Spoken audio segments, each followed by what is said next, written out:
नमस्कार, स्वागत है आपका ई बुक ऑनलाइन एजुकेशन में। तो चर्चा करते हैं आज के महत्वपूर्ण मुद्दों पे, जिनमें हम लोग प्रवासी राहत मित्र ऐप, नमूना पंजीकरण प्रणाली और निगाह योजना, साथ में कुछ और चीज़ें देखेंगे। तो देखते हैं क्या है भाई। सबसे पहले हम पिछले जो प्रश्न थे मैंने कल के वीडियो में दिए थे, तो उनके बारे में चर्चा करेंगे। तो पहले जो क्वेश्चन आप पढ़ लीजिए और ये आंसर आपके हैं, इसमें आप देख लेना कौन सा किस तरीके से है। पहला आपका आता है प्रवासी राहत मित्र ऐप, ठीक है, मोस्ट इम्पॉर्टेंट है आपका आगामी परीक्षाओं के लिए। देखते हैं भाई क्या है ये उत्तर प्रदेश सरकार के द्वारा लॉन्च किया गया है, ठीक है। देखो इसमें होगा क्या, जो लोग भारत के अन्य राज्यों से उत्तर प्रदेश में जा रहे हैं उनमें क्या होगा, जैसे भारत में अभी आरोग्य सेतु चल रहा है, वैसे ही पर्टिकुलर उत्तर प्रदेश में आपका राहत मित्र ऐप चलाया जाएगा, ठीक है। अब इसमें देखो बहुत सारी, ये आरोग्य सेतु से बिल्कुल अलग है। इसमें क्या किया जाएगा, इसमें आपका पूरा बायोडाटा जो है फिल करवाया जाएगा मोबाइल नंबर के थ्रू। आपकी एज कितनी है, आप कितना पढ़े हो, काम क्या करते हो, स्किल क्या है, आप क्या क्या सीखे हो, ट्रेनिंग कहाँ पे लिए हो, एक्सपीरियंस किस चीज़ का है, तो ये सब चीज़ें आपको यहाँ पे इसमें फिल करवा दी जाएंगी। और साथ में इसमें जैसे आप मान लीजिए कोई भी व्यक्ति किसी अन्य राज्य से जा रहा है, तो कहीं ना कहीं वो जॉब छोड़ के जा रहा है, ये तो बेरोज़गार तो हो ही गया है, ठीक है। उसके साथ में एक तो इसका पहला काम होगा उसकी सेहत को ध्यान रखना, यानी कि उसकी स्वास्थ्य के बारे में निगरानी रखना। सेकंड होगा उसकी योग्यता के अनुसार उसको रोज़गार मुहैया कराना, क्योंकि आने वाले समय में कोई भी जो लायक हो वो बेरोज़गार ना बैठे, ठीक है। तो वही चीज़ यहाँ पे लिखी हुई है। मुख्य उद्देश्य क्या होगा, प्रवासी नागरिकों को सरकारी योजनाओं का लाभ और स्वास्थ्य पर निगरानी, यानी जो भी हाल ही में योजनाएं चल रही हैं उस योजना को उस एप्लीकेशन के थ्रू उस व्यक्ति तक पहुंचाना, ठीक है। बाकी उसकी योग्यता कैसी है, उसको अगर लायक होगा तो उसको वहां पे काम भी दिया जाएगा। अगला क्या है, इस ऐप में उपलब्ध विभिन्न सूचनाएं, यानी उसने जो फिल की है अपनी, चाहे योग्यता हो, चाहे एक्सपीरियंस हो, या पिछले काम के बारे में कुछ भी हो, वो अलग अलग विभागों में उनका आदान प्रदान होगा। किस लिए आदान प्रदान होगा, अगर कोई भी विभाग उस योग्यता को चाह रहा होगा तो उस व्यक्ति को वहाँ से हायर कर लिया जाएगा, ठीक है। अब इसको बनाया किसने है भाई, इसको जो है राजस्व विभाग और राहत आयुक्त कार्यालय द्वारा मिल करके बनाया गया है, तो ठीक है। यहाँ से ये महत्वपूर्ण हो जाता है उत्तर प्रदेश के लिए, तो इसको आप जो है अच्छे से याद रखना, ठीक है। आगे देखते हैं क्या है, निगाह योजना, बहुत ही महत्वपूर्ण है। निगाह योजना आपके कहीं ना कहीं कोरोना से ही संबंध रखती है। किस राज्य के द्वारा शुरू की गई, हिमाचल प्रदेश सरकार के द्वारा इसकी शुरुआत की गई। इसका मुख्य काम क्या होगा, देश के अन्य हिस्सों से आने वाले लोगों को जागरूक करना। अब जागरूकता का मतलब क्या है, इसके अंतर्गत मान लीजिए कोई भी व्यक्ति, जैसे हिमाचल प्रदेश के द्वारा चालू किया गया, कोई मुंबई से गया है, तो उसको बताना है भाई, उस जो इसके अंतर्गत कर्मचारी नियुक्त किए गए हैं उनके द्वारा सूचना दी जाएगी भाई कि किस तरीके से आपको सोशल डिस्टेंसिंग का पालन करना है, किस तरीके से आपको क्वारंटाइन रखना है, कौन कौन से आपको चीज़ें अपनानी है जिससे कि संक्रमण ना फैले अगर आप इफेक्टेड हो तो इन सब चीज़ों को सूचनाएं या आपका जागरूकता जो है फैलाया जाएगा। इसके अंतर्गत जो आशा, आंगनबाड़ी और साथ में जो स्वास्थ्य कार्यकर्ताएं हैं उनको तैनात किया जाएगा, ठीक है। तो यहाँ से याद रखना है आपको, जो आपकी निगाह योजना है वो किस राज्य से संबंधित है, हिमाचल प्रदेश से संबंधित है।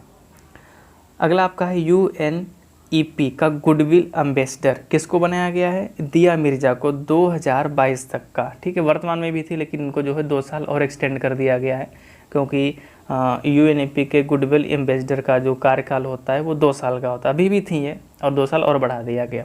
दिया मिर्जा वर्तमान में SDG की अधिवक्ता भी हैं।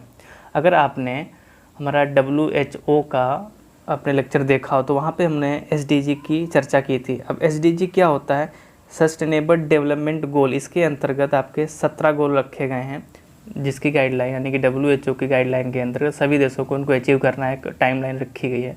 लेकिन अब कोरोना के चक्कर में उस टाइमलाइन को जायज़ सी बात है बढ़ाया जाएगा, ठीक है। अगर आपने नहीं देखा तो वहाँ पे देख लीजिए। देखते हैं भाई, जो एम्बेसडर का जो मुख्य कार्य क्या होता है, मुख्य कार्य उसका है कि वैश्विक मुद्दे या विशिष्ट कारण का मतलब, जैसे हम दिया मिर्जा की बात करें तो ये UNEP भी देखेंगे, UNEP क्या है।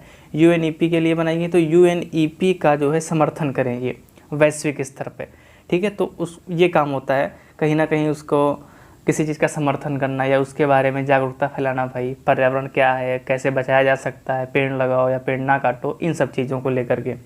और दिया मिर्जा साथ में बीट द पॉल्यूशन अभियान में सक्रिय रूप से भागीदारी हैं। और यहाँ पे एक पॉइंट लिखा हुआ है कि किसी भी गुडविल एम्बेसडर को कोई तनख्वाह नहीं दी जाती, यानी कि बिना पैसों के काम करते हैं, लेकिन इनको आने जाने का भुगतान किया जाता है, यानी एक तरीके से टीए दिया जाता है, ट्रेवल अलाउंस। ठीक है, अगर कहीं जा रही हैं मीटिंग के लिए या कोई जागरूकता अभियान के लिए, तो उसका पैसा इनको दिया जाएगा। और सांकेतिक रूप से इनको प्रत्येक महीना $1 जो है इनको तनख्वाह के रूप में दिया जाता है। तो ये आप याद रखना। थोड़ा सा यहाँ पे चर्चा कर लेते हैं यूएनईपी के बारे में। इसका जो पूरा नाम है यूनाइटेड नेशन इन्वायरमेंटल प्रोग्राम। ठीक है, इन्वायरमेंट आया है यहाँ पे तो कहीं ना कहीं उसी से संबंधित होगा। इसकी स्थापना 5 जून को हुई थी। अब 5 जून बहुत ही महत्वपूर्ण तारीख है, अगर आपको याद आया हो तो आप कमेंट सेक्शन में बताइए 5 जून को कौन सा दिवस मनाया जाता है। 5 जून 1972 को क्या किया गया, इसकी स्थापना कर दी गई।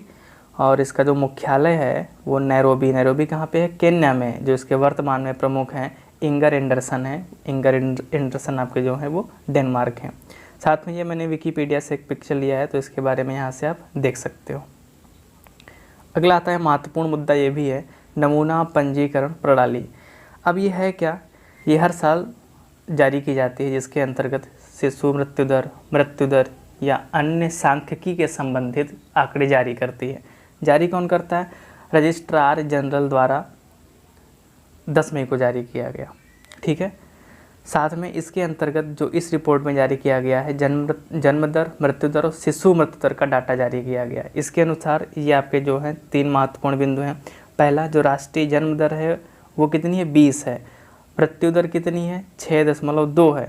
और शिशु मृत्यु दर कितनी आपकी है, वो 32 है। ये जो शिशु मृत्यु दर है पिछले 10 सालों से 35% की इसमें इस साल जो है वो कमी आई है।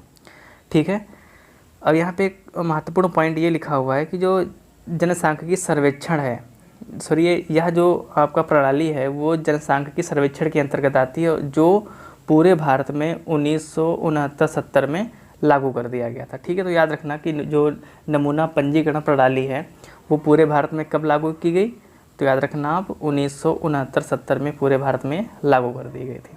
फटाफट में देखते हैं भाई, पूरा रिकैप करते हैं यहाँ पे। प्रवासी राहत मित्र ऐप किसके द्वारा, उत्तर प्रदेश सरकार द्वारा। जो निगाह योजना है वो हिमाचल प्रदेश सरकार के द्वारा। यूएनडीपी के गुडविल एम्बेसडर किसको बनाया गया, दिया मिर्जा को बनाया गया। यहीं पे हम आज के प्रश्न देखते हैं, महत्वपूर्ण प्रश्न। एक तो आप लोग कमेंट नहीं करते हो भाई, तो ये बहुत गलत बात है। कुछ ना कुछ तो भाई मेहनत को समझिए आप लोग।